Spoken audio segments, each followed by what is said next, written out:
The sun blazed mercilessly over the Arizona Territory in 1885, casting long shadows across the red mesa, where Ayanna stood like a mountain herself. At 6 feet and 4 inches tall, she towered over every person in her Apache tribe, her powerful frame moving with the grace of a hunting cat, despite her size. Her black hair fell in thick braids down her back, adorned with eagle feathers that marked her as a warrior who had counted coup against enemies 3 times over. The tribal elders often whispered that the Great Spirit had made Ayanna different for a reason. Her father, Chief Running Bear, had died defending their lands from white settlers when she was only 12 winters old. Her mother, General Moon, had passed 2 summers later from the white man's spotted sickness. Since then, Ayanna had been raised by her grandmother, Wise Crow, who filled the young woman's mind with stories of Apache warriors and the old ways. "Granddaughter," Wise Crow would say as they sat by the fire, "the spirits made you tall and strong because our people will need a protector. But remember, true strength comes not just from a body, but from the heart that refuses to bow." Those words shaped Ayanna into something unprecedented among her people. While other young women learned to weave baskets and prepare meals, Ayanna practiced with bow and tomahawk. She could ride a horse bareback at full gallop while hitting targets with her arrows. She could track a deer for days across rocky ground where others saw no sign. Most importantly, she had never met a man who could best her in any contest of skill or strength. The young braves of her tribe had tried, of course. Swift Eagle, the fastest runner among the Apache, had challenged her to a race across the canyon and back.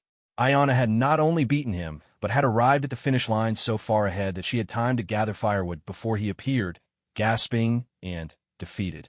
Strong Bull, whose wrestling prowess was legendary, had demanded a wrestling match. Ayanna had thrown him to the ground so hard that he lay stunned for several minutes while the other warriors laughed. Word of her abilities spread beyond her own tribe. Braves from neighboring Apache bands would travel for days just to challenge her, hoping to be the one who could finally defeat the giant woman. They brought gifts of fine horses, beautiful jewelry, and promises of marriage, all left empty-handed and humbled.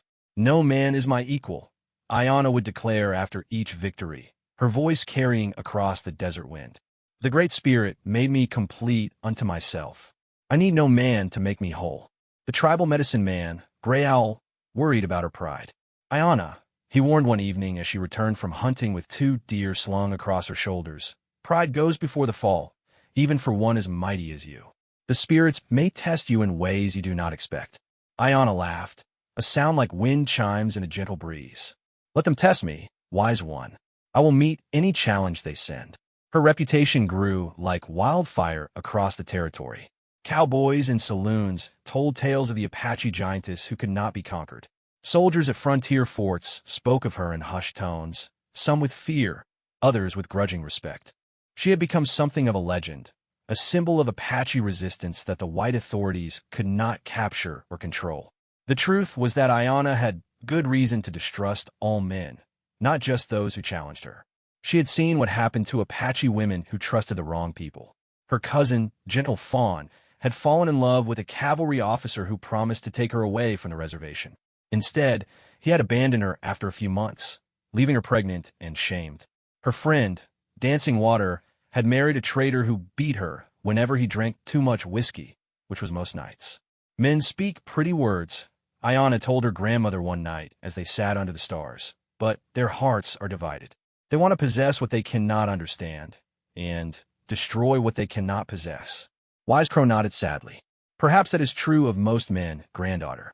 But the spirits may yet surprise you." The seasons turned, and Ayanna's 23rd winter approached.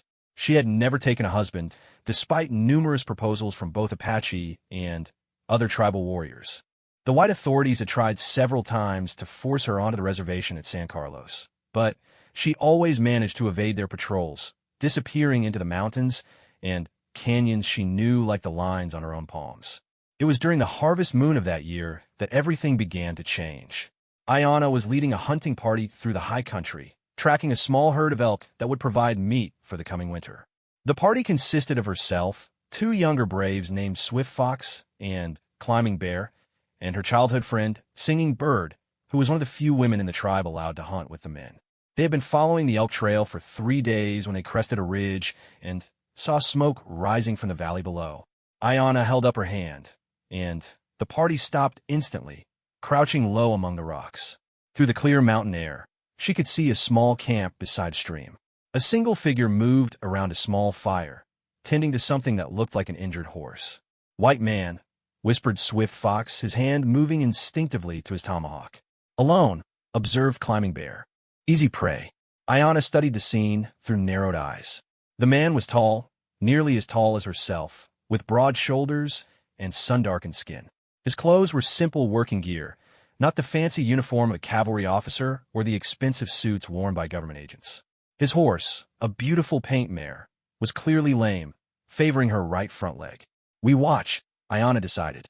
"Learn what manner of man this is before we act." They settled among the rocks to observe. As the hours passed, Ayana found herself oddly fascinated by the stranger's behavior. He was gentle with his injured horse, spending most of the afternoon cleaning and bandaging the mare's leg with strips torn from his own shirt. He spoke to the animal in low, soothing tones, and the horse responded to his touch without fear. When evening came, the man shared his meager rations with the horse, giving the animal the better portion of his dried corn, while he made do with coffee and hardtack. He built his fire small and smokeless, showing he understood the dangers of the wilderness. Before settling down for the night, he spent time studying the stars, and Ayana saw him make notes in a small book by firelight. "What kind of white man studies the stars?" Singing Bird whispered. Ayana had no answer. In her experience, white men were interested only in gold, land, and conquest. They destroyed the natural world rather than learning from it. Yet this man seemed different somehow, more like the Apache elders who read wisdom in the movement of celestial bodies. The next morning brought an event that would change everything. As the stranger prepared to break camp, moving slowly to accommodate his injured horse, a party of 5 white men rode down from the opposite ridge. Even from a distance, Ayana could see they were not friendly visitors. They wore the mixed clothing of outlaws and approached with weapons drawn. The lone man saw them coming and quickly moved to stand between the approaching riders and his injured horse. Ayana watched as words were exchanged, though she was too far away to hear what was said. It became clear that the newcomers wanted something from the stranger, and he was refusing to give it to them. "We should leave," urged Climbing Bear. "Let the white men kill each other." But Ayana found herself unable to move.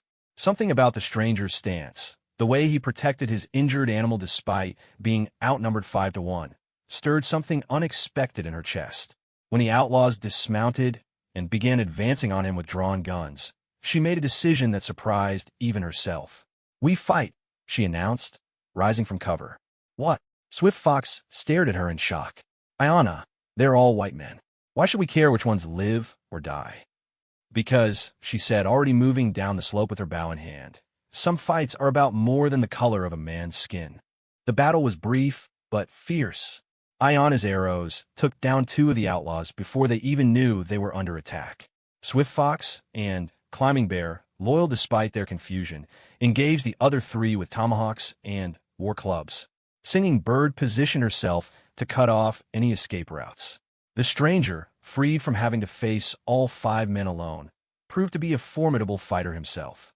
He moved with surprising speed for such a large man, using his rifle, but as a club when the shooting started and ammunition became scarce. In less than 10 minutes, all 5 outlaws were either dead or fled. When the dust settled, Ayana found herself standing face to face with the man she had helped save. Up close, he was even more impressive than he had appeared from a distance. His eyes were the color of winter sky, pale blue and clear, but without the cold hardness she had seen in other white men's eyes.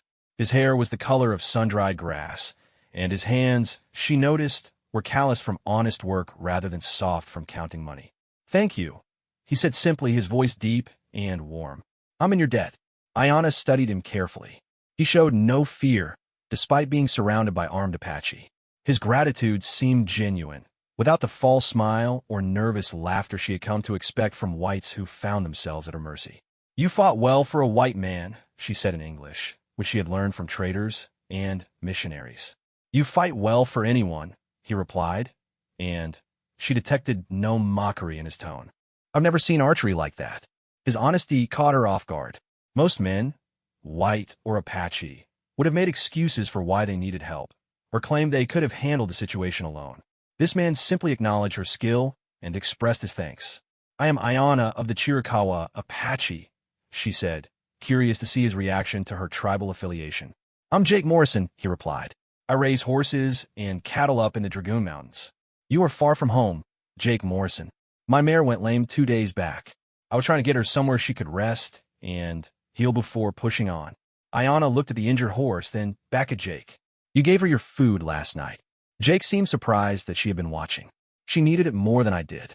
Most men would shoot a lame horse and take one from their enemies. Most men are fools," Jake said quietly. "Beauty like hers shouldn't be destroyed just because it's temporarily broken." Something in his voice made Ayana look at him more sharply. There was pain there, old and deep, as if he spoke from personal experience about being temporarily broken. "We should go," Swift Fox said urgently in Apache. "More white men may come." Ayana nodded, but found herself reluctant to leave. "Your horse needs more time to heal," she told Jake. "These mountains are dangerous." Ayana found herself watching Jake's reactions to the landscape, noting how he appreciated the subtle beauty of desert flowers and the grace of hawks riding thermals between the canyon walls. He asked respectful questions about Apache customs and listened to her answers without the patronizing attitude she had come to expect from whites. "Your people have lived here for generations?" he asked as they paused to rest in the shade of a massive boulder shaped like a sleeping bear. "Since the beginning of time," Ayana replied. "These mountains, these canyons, they are part of us.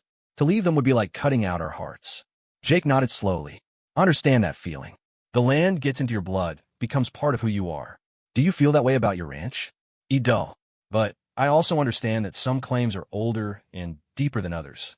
He looked at her directly as he said this, and she realized he was acknowledging that her people's claim to this land superseded any white man's deed or treaty. When they reached the hidden canyon, Jake whistled in appreciation. It was a place of almost magical beauty, with high walls that provided protection from both weather and enemies, a clear stream that ran year-round, and grass so rich it looked like green velvet spread across the canyon floor.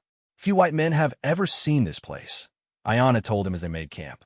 "I'm honored by your trust," Jake replied simply.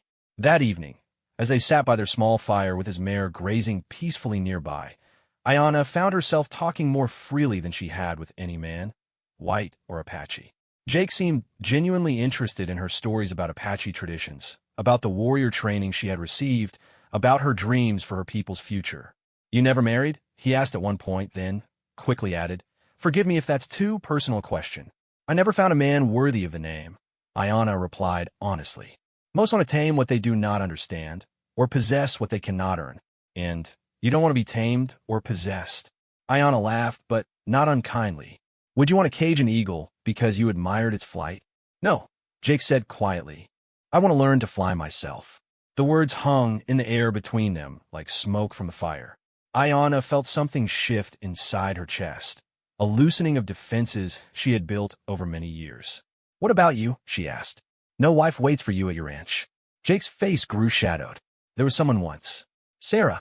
But she died 3 years ago. Fever took her in the space of a week. I'm sorry for your loss. She was like you in some ways. Strong, independent. She used to say that love shouldn't make a person smaller, but bigger." Ayana studied his profile in the firelight.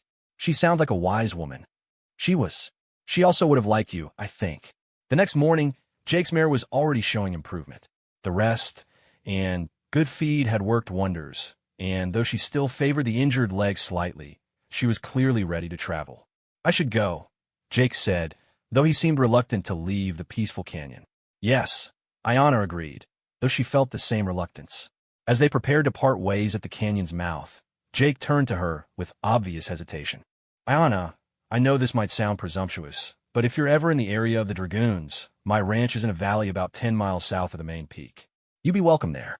She looked at him for a long moment. "Why would you make such an offer to an Apache warrior?" "Because I'd like to see you again," he said honestly.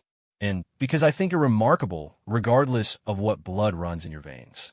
After he rode away, Ayana stood at the canyon's edge for a long time, watching his figure disappear into the shimmering heat waves. She told herself that she would never take him up on his offer, that their paths had crossed briefly, and would never cross again. But as she rode back to rejoin her hunting party, she found that Jake Morrison's pale blue eyes and gentle hands stayed fixed in her memory like stars that continue to shine even after the sun has risen. 3 months passed like desert winds across the Apache lands, carrying with them the changing seasons and the restless stirring of Ayana's heart. The encounter with Jake Morrison had left her unsettled in ways she couldn't explain to anyone, least of all herself.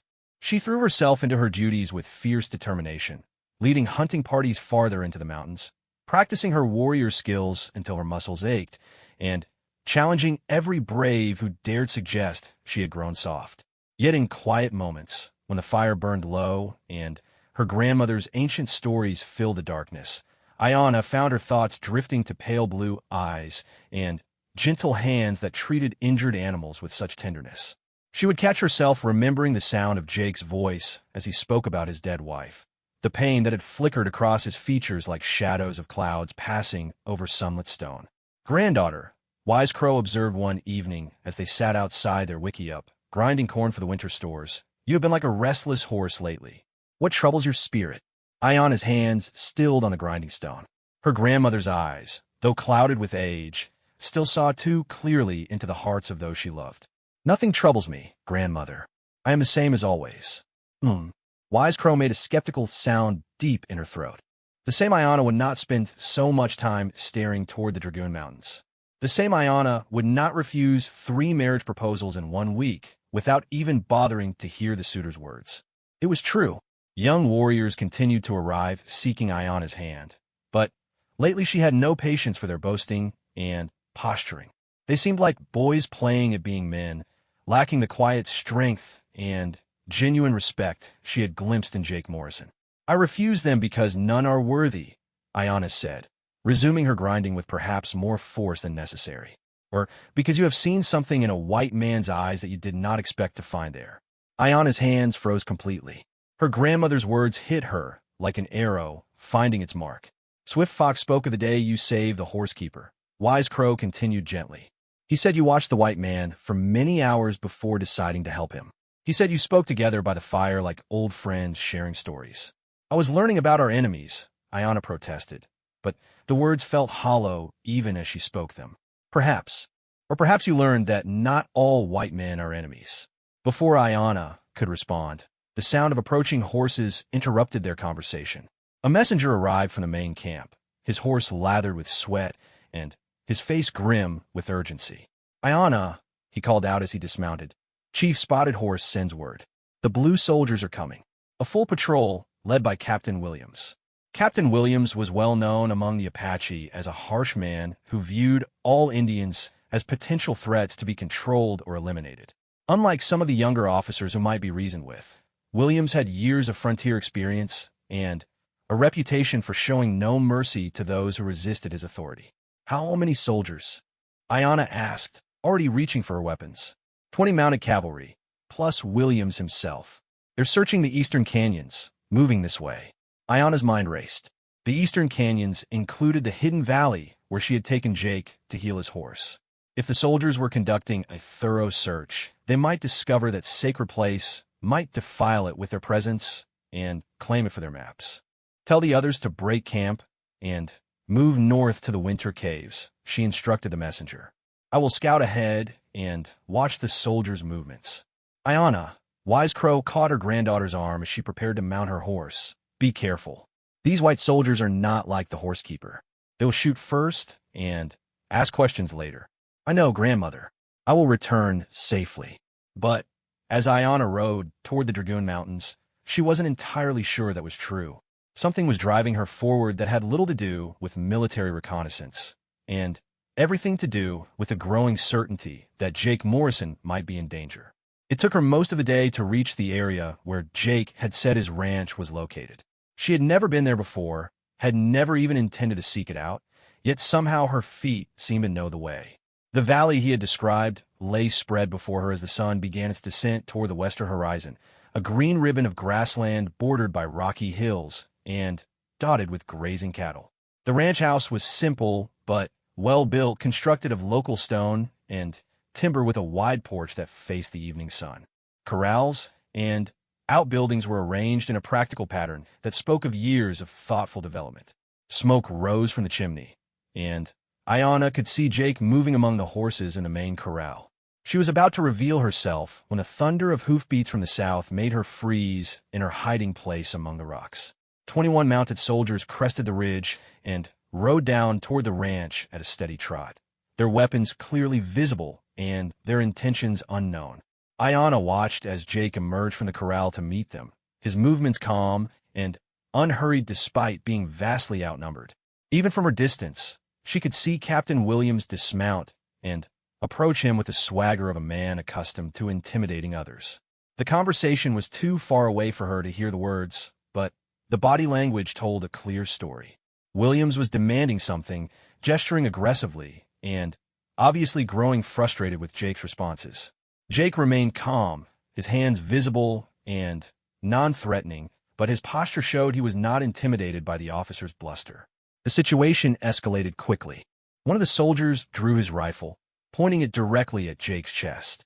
Williams shouted something that made several other soldiers laugh. Jake took a step backward, but didn't show fear, which seemed to enrage the captain even more. Iona found herself moving before conscious thought caught up with action. She had told herself she would only observe, would only ensure that the soldiers didn't discover any Apache camps or sacred places. She had not intended to involve herself in whatever business brought them to Jake's ranch. But when she saw Williams strike Jake across the face with his riding crop, saw her gentle horsekeeper stumble and fall to one knee, something primitive and powerful exploded in her chest. The sound that escaped her throat was more growl than war cry, as she rose from concealment with her bow already strung and ready. Her first arrow took the soldier with the drawn rifle through the shoulder, spinning him around and sending his weapon flying. Her second arrow struck Captain Williams' horse in the hindquarter, causing the animal to rear and throw its rider to the ground. In the confusion that followed, Jake rolled away from the soldiers and took cover behind a water trough. "Apache!" someone shouted, and suddenly 20 rifles were swinging in Iona's direction. But Iona was no longer where she had been when she fired. Years of training in Apache warfare had taught her to move like smoke, never remaining in one place long enough for enemies to fix her position. She flowed across the rocky terrain like water, finding its course, appearing long enough to loose another arrow, then vanishing again before return fire could find her. The battle was chaos. Soldiers shouted conflicting orders while trying to locate an enemy who seemed to be everywhere and nowhere at once. Their horses, spooked by the sudden attack and the unfamiliar scent of Apache war paint, added to the confusion by rearing and bolting. Jake, meanwhile, had retrieved a rifle from his house and was providing covering fire from behind the water trough. Iona was amazed to see that he was deliberately shooting to wound rather than kill, putting bullets through shoulders and legs rather than taking the killing shots that would have been easier. "Morrison!" Williams roared from where he crouched behind his fallen horse. "Call off your Apache friends, or we'll burn your ranch to the ground." "They're not my friends," Jake shouted back, "and I can't call off someone I don't control." It was then that Iona realized the soldiers assumed Jake had planned this attack, that he was in league with hostile Apache. The accusation would follow him for the rest of his life if any of these men survived to report it. She had saved his life, but might have destroyed his future. The thought sobered her enough to reassess the tactical situation. She had wounded 4 soldiers and killed 2 horses, but the rest were beginning to organize their defense. Soon they would spread out enough to surround her position, and even her skills would not be enough against 17 rifles firing in coordination. Time to end this. Iona appeared suddenly on a rock outcropping directly above the soldier's position, her magnificent height and fierce war paint making her seem like an avenging spirit descended from the mountains themselves. She held her bow drawn with an arrow nocked, but she didn't fire. "White soldiers," she called out in English, her voice carrying clearly across the valley. "You have trespassed on Apache hunting grounds. You have threatened a man under my protection. Leave now, or face the wrath of the mountain spirits." Captain Williams struggled to his feet, his face purple with rage and humiliation. "You're the one they call the giant woman. There's a price on your head, Apache. Surrender now, and we might let Morrison live." Iona laughed. a sound like wind through canyon stones. You are 20 soldiers, and I am one woman. Yet 4 of your men bleed, while I stand untouched. What does that tell you about who should fear whom? It tells me you got lucky. William snarled. But your luck is about to run out. He raised his rifle toward her, but before he could fire, Jake's voice rang out across the valley. Captain Williams, stand down. Williams spun toward Jake, his rifle still raised. Morrison, you're under arrest for collaborating with hostile Indians. I'm not collaborating with anyone, Jake said, rising from his cover with his hands raised. But I am a citizen of the United States, and I demand to know what authority you have for threatening my property and my life. This woman attacked federal troops. This woman defended herself when you drew weapons on unarmed civilians, Jake replied calmly. I have witnesses to the fact that you struck me without provocation and threatened to burn my ranch. Williams's eyes narrowed. What witnesses? Jake nodded toward a group of his ranch hands who had been working in the distant fields and were now approaching with their own weapons drawn. My employees, all of them veterans of the Apache Wars. All of them sworn witnesses to what happened here today. Ayanna watched this exchange with growing amazement. Jake was using white man's law and bureaucracy to protect her, turning Williams's own authority against him. She had never seen anything like it. The standoff stretched for long minutes while Williams weighed his options. He was outnumbered now, with Jake's ranch hands taking positions around the soldiers. Worse, if word got back to his superiors that he had attacked a law-abiding rancher without proper authority, his career would be over. This isn't finished, Morrison, Williams finally spat. That Apache, which is wanted for murder and theft. Anyone who harbors her is an enemy of the United States. Then, I suggest you bring proper warrants next time, Captain, and witnesses to whatever crimes you claim she's committed. Williams remounted his horse with obvious effort, his pride as wounded as his authority.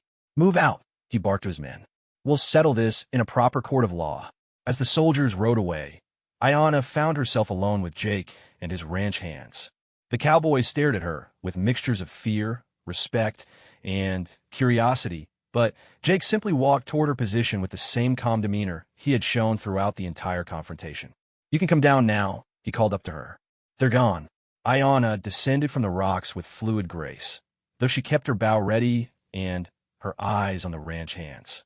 She had saved Jake's life, but that didn't mean his employees would welcome an Apache warrior on their land. Boys, Jake said to his men, this lady just saved all our lives. I'd appreciate it if you'd treat her with the respect she deserves. Boss, one of the cowboys said nervously, that's the giant woman they've been talking about in town. She's supposed to be dangerous. She is dangerous, Jake agreed. Dangerous to people who threaten innocent folks, apparently. I'd say that makes her exactly the kind of person we want as a friend. The ranch hands exchanged glances, but slowly lowered their weapons. They dispersed back to their work with obvious reluctance, leaving Jake and Ayanna standing alone in the gathering dusk. Thank you, Jake said simply, just as he had that first day in the mountains. You thanked me before, Ayanna replied. The debt was already paid. Then, why did you come here? Why risk yourself for someone you barely know? Ayanna found she had no good answer for that question. She had acted on instinct, driven by emotions she didn't fully understand. I saw the soldiers searching the eastern canyons, she said finally. I came to warn you that Captain Williams is not a man who shows mercy to those he considers enemies. And now I'm definitely his enemy, thanks to what happened today. The truth of that statement hung between them. By defending Jake, Ayanna had marked him as a collaborator in Williams's eyes. His ranch would be watched, his activities scrutinized, his life made difficult in ways that might destroy everything he had built. I'm sorry, she said, and meant it deeply. I didn't think about the consequences for you. Jake stepped closer, and she could see by moonlight that his face bore the mark where Williams had struck him with the riding crop. Don't be sorry, he said quietly. I've been struck by better men than Williams, and I've faced worse problems than having a reputation as an Indian sympathizer. What matters is that you cared enough to help. Why do you always say such things? Ayanna asked, frustration creeping into her voice. You should be angry. You should blame me for the trouble I've brought to your door. Should I? You saved my life twice now. You risked your own safety to protect someone who can offer you nothing in return. Why would I be angry about that? Because that's what men do. The words burst out of her with surprising force. They blame women for their problems. They take what they want and give nothing back. They make promises they don't keep and claim credit for victories they didn't earn. Jake studied her face in the pale light. Who hurt you, Ayana? Who made you believe those things about all men? The question caught her completely off guard. She had expected argument, justification, perhaps even anger. She had not expected gentle curiosity about her pain. It doesn't matter, she said, but her voice lacked its usual certainty. It matters to me. Those four simple words did something to Ayana's carefully constructed defenses that no amount of force or argument could have achieved. They slipped past her armor like water through stone, reaching places in her heart that she had thought sealed forever. Come inside, Jake said. Let me tend to that cut on your arm, and we'll talk. Ayana looked down and was surprised to see blood seeping through a tear in her sleeve. She hadn't even realized she'd been wounded during the fight. I should go, she said, but made no move to leave. You should, but will you? The question hung in the night air between them. Ayana knew that crossing the threshold of his home would change something fundamental between them. Up until now, they had been strangers who had helped each other in times of crisis. If she entered his house, sat by his fire, allowed him to tend her wounds, they would become something else entirely. For a few minutes, she heard herself saying, only until the bleeding stops. Jake's home was as honest and straightforward as the man himself. The furniture was handmade, but well-crafted, the rooms clean and organized without being sterile. Ayana noticed small touches that spoke of the wife he had lost. A woman's sewing basket beside the fireplace, wildflowers in a vase on the mantel, books that looked like they'd been read by someone with smaller hands than Jake's. Sit here, Jake said, indicating a chair near the fire. Let me get some clean water and bandages. As he tended to her wound with gentle efficiency, Ayana found herself studying his face in the firelight. His touch was sure but careful, and she noticed that his hands, large as they were, never pressed harder than necessary. You were married long? She asked, surprising herself with the personal question. 5 years. We met in San Antonio when I was buying cattle. She was teaching school there. Jake's voice carried warmth and sadness in equal measure. She followed me out here, even though everyone told her she was crazy to leave civilization for the frontier. She must have loved you very much. I hope so. I know I love her enough for both of us. He finished tying the bandage and sat back. What about you? Have you ever been in love? The question should have offended her. Apache courtship customs were very different from white traditions, and such a personal inquiry would normally be considered deeply inappropriate. Yet somehow, coming from Jake, it felt like a natural continuation of their conversation. No, she said honestly, I have never met a man who made me want to risk my heart. Risk? To love someone is to give them the power to destroy you. I have seen too many women broken by men who claim to care for them. Jake nodded slowly. I've seen that too. But I've also seen love make people stronger, braver, more than they could be alone. That is the white way of thinking. Apache women are taught to be strong in ourselves, not to depend on others for our strength. Is that why you've never married? Because marriage would make you weak? Ayana considered the question seriously. Perhaps. Or perhaps because I have never found a man strong enough to walk beside me instead of trying to walk ahead of me or behind me. Beside you, Jake repeated thoughtfully. As an equal partner. Yes. But such men are rare, I think. Rarer than they should be, certainly. They sat in comfortable silence for a while, watching the fire burn down to glowing coals. Ayana knew she should leave, knew that staying longer would only complicate an already impossible situation. Yet she found herself reluctant to step back into the cold night and return to her solitary life. Jake, she said finally, what will you do about Captain Williams? He will not forget what happened here. I'll deal with that when it comes. Williams is a bully, but he's not stupid. He knows he overstepped his authority today. If I can document what happened, get statements from my men, maybe even lodge a complaint with his superiors, he'll have to be more careful about how he handles this. You would fight him with words and papers instead of weapons. Sometimes words and papers are more powerful than weapons. They last longer, anyway. Ayana shook her head in amazement. You are unlike any man I have ever known, Jake Morrison. Good different or bad different? She met his eyes directly. I'm not sure yet. But even as she said it, Ayana knew she was lying to herself. She was beginning to understand exactly what kind of different Jake Morrison was, and it terrified her more than any enemy she had ever faced in battle. Because for the first time in her life, she was beginning to understand what her grandmother meant when she spoke of love that made people larger instead of smaller, partnerships that created strength instead of destroying it. And that understanding threatened everything she had built her identity around. The weeks following the confrontation with Captain Williams brought changes to both Ayana's world and Jake's that neither had anticipated. Word spread quickly through both Apache camps and white settlements about the giant Apache woman who had defended a rancher against cavalry troops. The story grew with each telling, taking on mythical proportions that bore little resemblance to the actual events.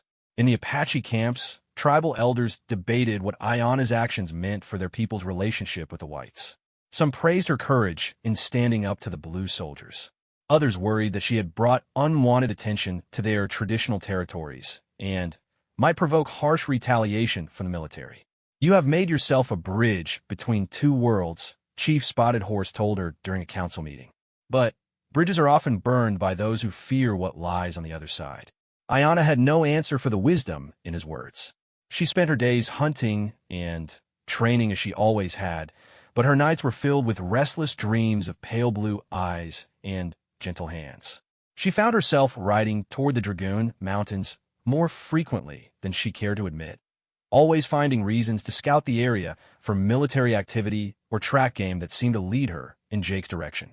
It was during one of these excursions that she encountered something that would change the course of her life forever.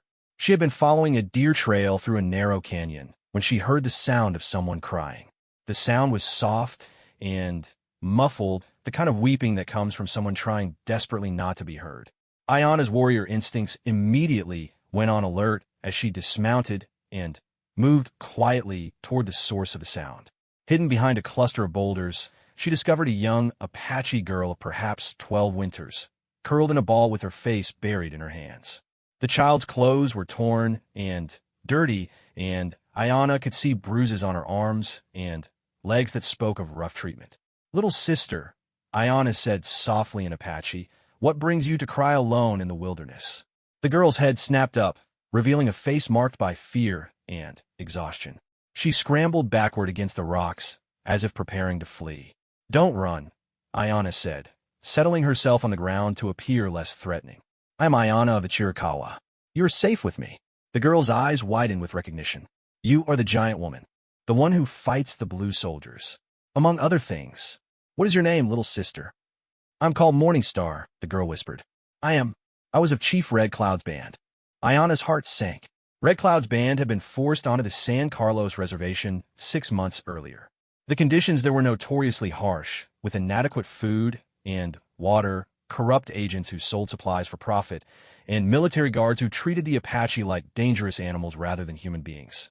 "You ran away from San Carlos," Ayana said. It was not a question. Morningstar nodded, tears streaming down her cheeks. The agent said I was old enough to work in the white man's house in Tucson. He sold me to a man who—" She couldn't finish the sentence, but the bruises on her arms told Ayana everything she needed to know. "Where's this man now?" Ayana asked, her voice carefully controlled despite the rage building in her chest. "I don't know. I ran when he was sleeping. I've been walking for 3 days, trying to find my way back to the old hunting grounds." Ayana studied the girl's condition. Morningstar was dehydrated, exhausted, and clearly hadn't eaten in days. She needed medical attention and safe shelter, but taking her back to the Apache camps would only delay the inevitable. The army would eventually track her down and return her to San Carlos, where her situation would be even worse than before. "Morningstar," Ayana said gently, "I know of a place where you might be safe, but it means trusting a white man. Can you do that?" The girl's face filled with terror. "No, please, I can't go back to the white man. I won't. This white man is different. He has shown kindness to my people. He has risked his own safety to protect those who cannot protect themselves. All white men say they are different," Morningstar said bitterly, "but they all want the same things in the end." Ayana understood the girl's fear. Her own experience with Jake was so unusual that she sometimes wondered if she had imagined his gentleness and respect. Yet what choice did they have? Morningstar couldn't survive on her own in the wilderness, and the Apache camps were not safe for a runaway from San Carlos. "Trust me for one day," Ayana said finally. If this man proves to be like the others, I will personally ensure he pays for any harm he causes you. It took hours of patient persuasion, but eventually Morningstar agreed to accompany Ayana to Jake's ranch. The girl was so weak that Ayana had to hold her in the saddle during the ride, and by the time they reached the ranch house, Morningstar had fallen into an exhausted sleep.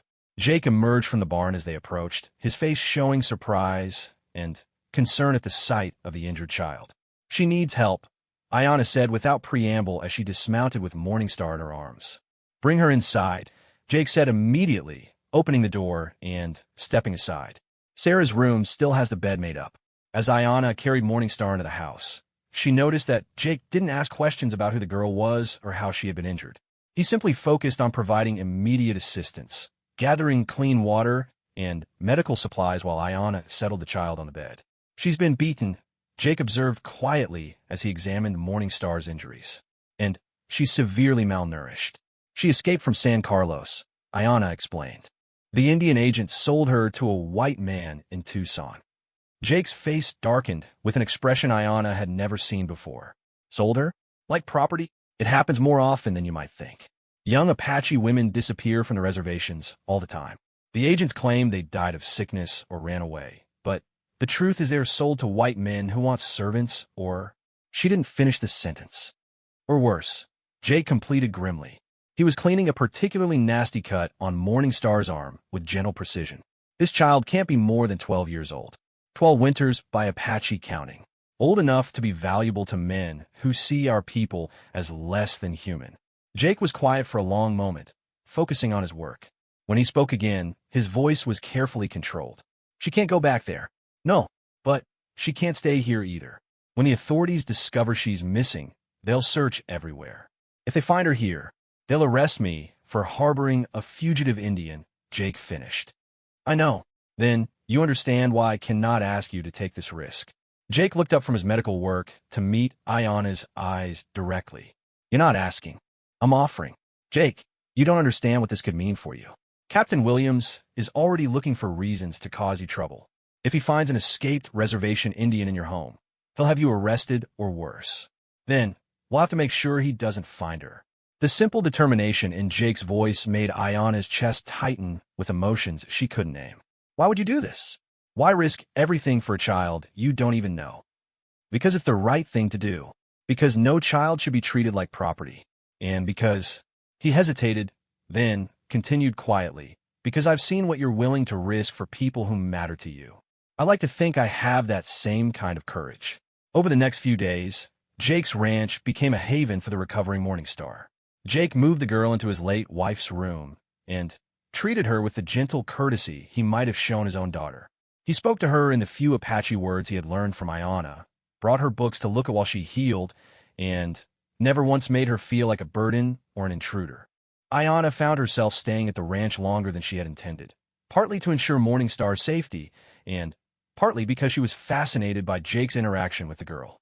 She watched him teach Morningstar to play simple card games, saw him patiently answer her questions about white customs and mannerisms, observed him treat the child's fears with the same respect he would give to any adult's concerns. "You would have been a good father," Ayana told him one evening as they sat on the porch watching Morningstar play with a litter of puppies from Jake's border collie. "Sarah and I talked about having children," Jake replied quietly. "She would have been a wonderful mother. She had a way of making everyone feel valued and important, no matter how young or old they were." "Like you do." Jake glanced at her with surprise. "I'm just treating the girl with basic human decency." "That is rarer than you think, especially when the girl is Apache." They watched Morningstar laugh as one of the puppies knocked her over in its enthusiasm. It was the first time Ayana had heard the child laugh since finding her in the canyon. "She's starting to heal," Jake observed. "Her body is healing. Her heart will take longer." "What will happen to her, Ayana?" "She can't stay here indefinitely, and she can't go back to San Carlos." Ayana had been wrestling with that question for days. There are Apache bands in Mexico that might take her in, or perhaps some of the Chiricahua who live in the hidden canyons. But either way, she'll spend her life running and hiding.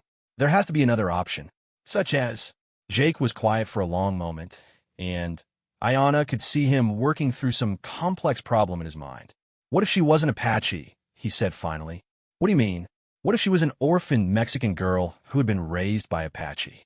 What if her parents were killed in a raid, and she was taken in by her people, but now she wants to return to white society? Ayana stared at him. You're talking about creating false papers.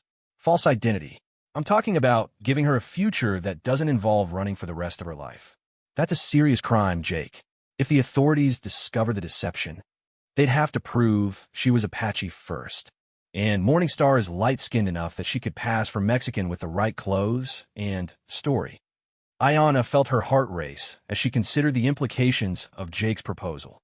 It was dangerous, illegal, and would require careful planning to succeed. It was also the first real hope Morningstar had for a normal life. Where would she go? Who would take in a supposed Mexican orphan? I have friends in Santa Fe. Good people who might be willing to give a young girl a home and an education. Tom and Maria Santos run a small ranch there, and they've taken in orphan children before. You would arrange this? Even knowing the risk to yourself. I can't save every Apache child from the reservation system, Jake said quietly. But maybe I can save this one. That night, as Morningstar slept peacefully in Sarah's old room, Ayana and Jake worked together to create a new identity for the girl. They practiced her story until she could tell it without hesitation, worked on improving her English, and planned every detail of how to get her safely to Santa Fe. She will need a Mexican name, Ayana said as they prepared the forged documents Jake had obtained from a contact in Tucson. What about Estrella? It means star in Spanish, like Morning Star in Apache. Estrella Santos. She will be your friend's orphan niece from Sonora. As they worked, Ayana found herself amazed once again by Jake's resourcefulness and determination. He had contacts throughout the territory, men who owed him favors or trusted his judgment enough to help without asking too many questions. She began to understand that his reputation as an honest man and fair dealer was worth more than gold in a country where trust was a rare commodity. Why are you doing this, Jake? She asked as they finished preparing the papers. Really? This goes far beyond helping someone who helped you. Jake set down his pen and looked at her directly. Because I've been thinking about what you said that first night we talked. About men wanting to possess what they can't understand, or destroy what they can't possess. I don't want to be that kind of man. You're not. I'm trying not to be. But it's harder than you might think, especially when it comes to you. The words hung in the air between them, like smoke from a dying fire. Ayana felt her heart skip in a way that had nothing to do with danger or combat. What do you mean? I mean that I think about you more than I should. I find myself hoping you'll come by, looking forward to seeing you in ways that probably aren't wise for either of us. Ayana's mouth went dry. Jake, I know, he said quickly. I know we're from different worlds.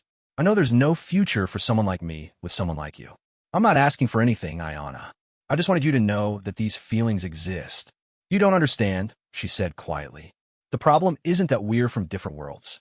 The problem is that I feel the same way, and I don't know what to do about it. The admission hung between them like a bridge neither was sure they should cross. Ayana felt as if she were standing at the edge of a cliff, knowing that stepping forward would change everything, but unable to step back. What if we didn't have to do anything about it right now? Jake asked gently. What if we just let ourselves feel what we feel and see where it leads? That's dangerous thinking for people in our situation. Maybe, or maybe it's the only honest thinking we can do. Before Ayana could respond, the sound of approaching horses interrupted their conversation. Jake immediately blew out the lamp and moved to the window, while Ayana silently reached for her weapons. 6 riders, Jake whispered, moving fast. Could be Williams and his men. But as the riders drew closer, Ayana recognized the distinctive war paint and riding style of Apache warriors. Her heart sank as she realized that her own people had found her at Jake's ranch. The warriors who dismounted in Jake's yard were led by Swift Fox, the same young brave who had been with her when they first encountered Jake in the mountains. His face was painted for war, and his manner was grim as he approached the house. Ayana, he called out in Apache, we know you are here. Come out and face judgment for your betrayal of our people. Jake looked at her with confusion and concern. What are they saying? They're accusing me of betraying the Apache by consorting with whites, Ayana replied, her heart heavy with the weight of what was about to happen. They've come to take me back to face the tribal council. And if you refuse to go, Ayana met his eyes, and he could see the pain there. Then they'll kill us both to prevent further dishonor to the tribe.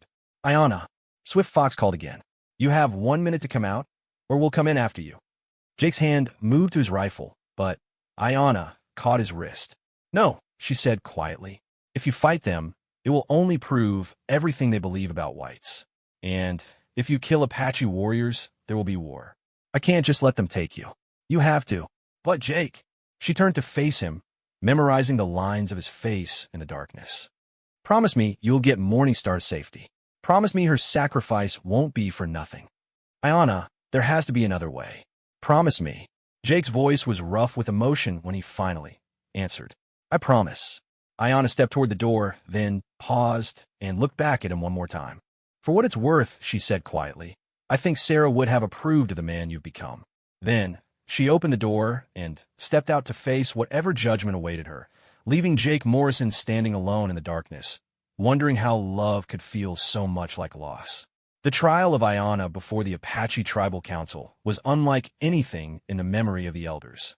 For 3 days and 3 nights, warriors and chiefs from 7 different bands gathered in the sacred canyon where their ancestors had held council for generations. The charges against her were serious: consorting with the enemy, endangering tribal secrets, and, most damaging of all, abandoning her people for a white man. Ayana sat in the center of the circle, her head held high despite the gravity of her situation.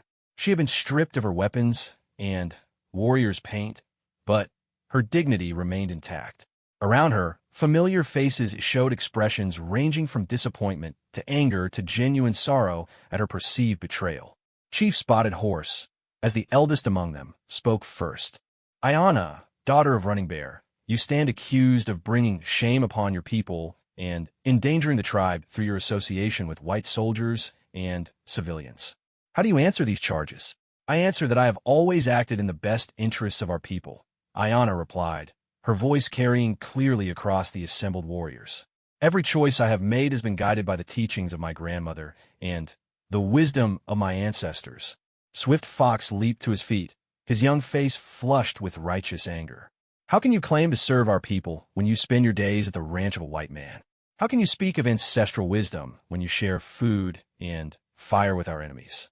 Because, Ayana said calmly, wisdom teaches us to recognize our true enemies. Jake Morrison has never raised a hand against the Apache. He has never stolen our land or broken treaties. He risked his own safety to protect an Apache child from those who would abuse her. And what of the soldiers you fought alongside him? Demanded Gray Wolf, a war chief from the northern bands. Did you not spill Apache blood to protect a white man's property? I spilled the blood of men who had drawn weapons on unarmed people, Ayana corrected. Those soldiers were not there to protect Apache interests. They came seeking to intimidate and harm. The debate continued through the night, with warriors on both sides presenting their arguments with passionate intensity. Some spoke of the need to maintain absolute separation between Apache and white communities, arguing that any cooperation would inevitably lead to betrayal and defeat. Others, mostly younger warriors, suggested that Ayana's ability to work with sympathetic whites might be valuable in the struggles that lay ahead. But it was Wise Crow who finally brought silence to the assembly. The ancient woman rose slowly from her place among the elders, her voice carrying the authority of someone who had lived through decades of war and peace, triumph, and tragedy. My granddaughter stands accused of loving unwisely, she said, her words falling like drops of water into a still pool. But I ask you this, in all your years of fighting, have any of you managed to change the heart of even one white person? Have any of your victories on the battlefield brought our people closer to living in peace on our own lands? The assembled warriors shifted uncomfortably, but none spoke.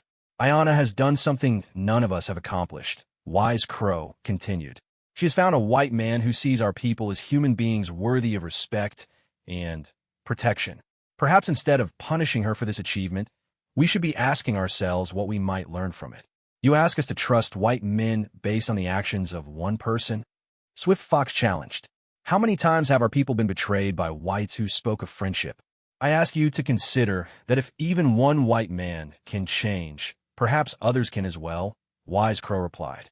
Our old ways of fighting have brought us to reservations and exile. Perhaps it is time to consider new ways. The council deliberated for 2 more days, with passions running high on both sides. In the end, it was Chief Spotted Horse who proposed the compromise that would determine Ayana's fate. Ayana, you claim that this white man, Jake Morrison, is different from others of his kind. You claim that he truly respects our people and can be trusted. If this is true, then prove it. How would you have me prove it?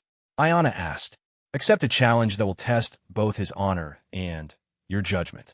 Let him demonstrate his commitment to Apache welfare in a way that cannot be faked or misunderstood. What kind of challenge? Chief Spotted Horse looked around the circle of assembled leaders before speaking. The winter approaches, and our people grow hungry.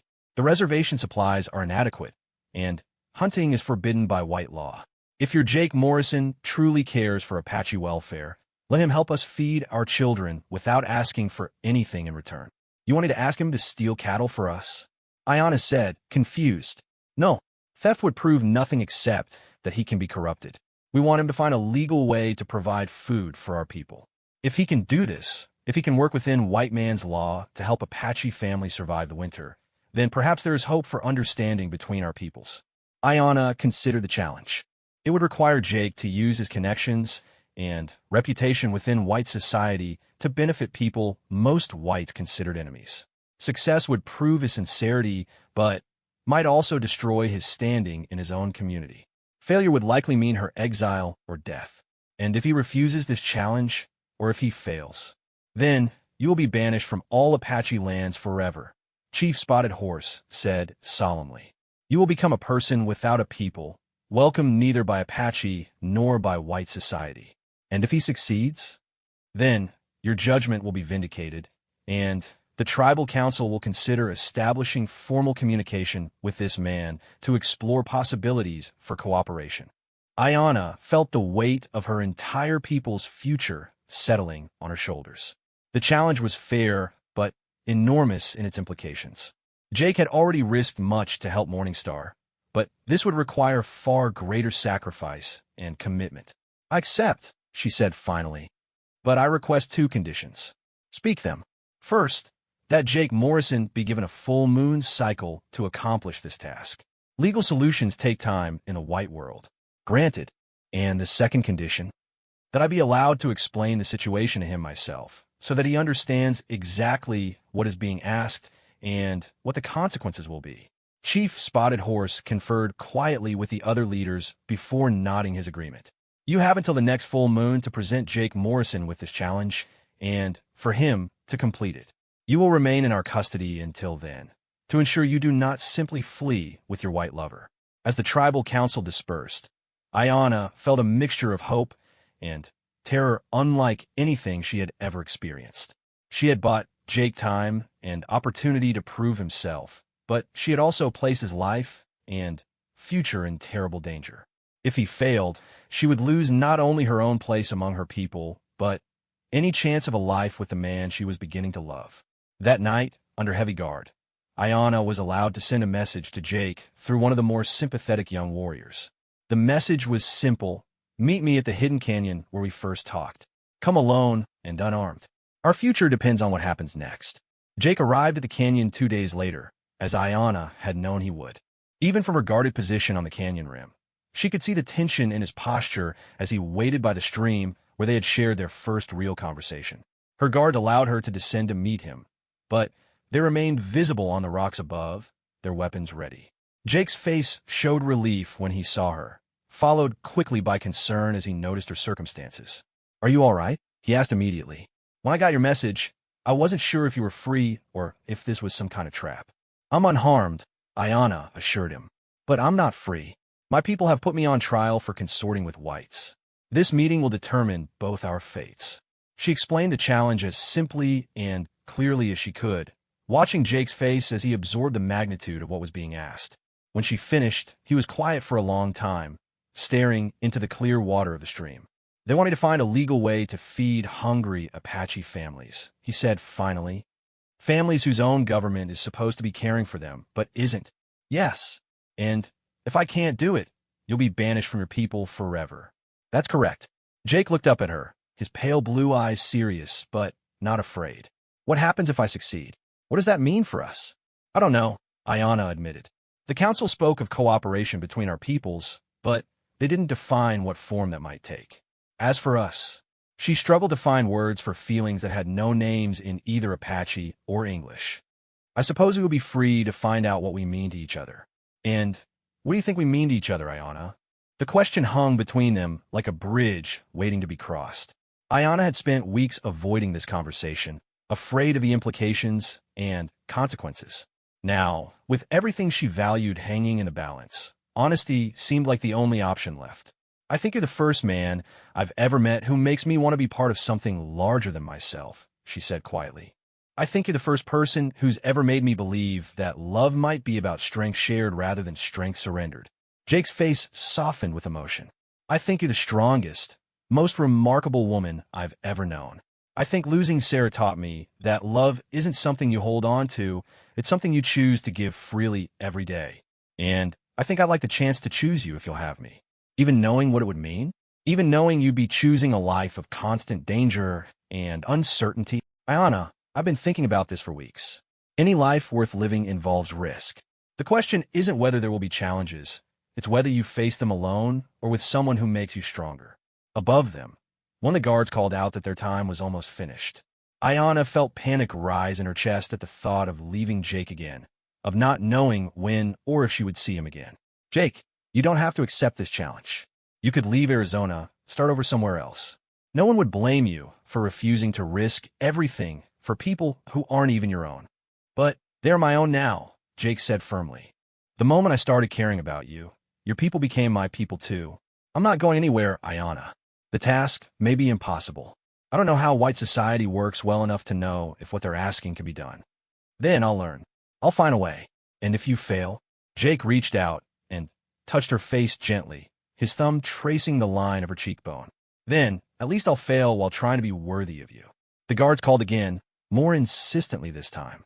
Ayana knew she had to go, but leaving Jake felt like tearing away part of herself. 1 month, she said. You have until the next full moon. I'll find a way, Jake promised. Trust me. As Ayana climbed back up the canyon wall to rejoin her guards, she carried with her the memory of Jake's determined expression and the warmth of his touch on her face.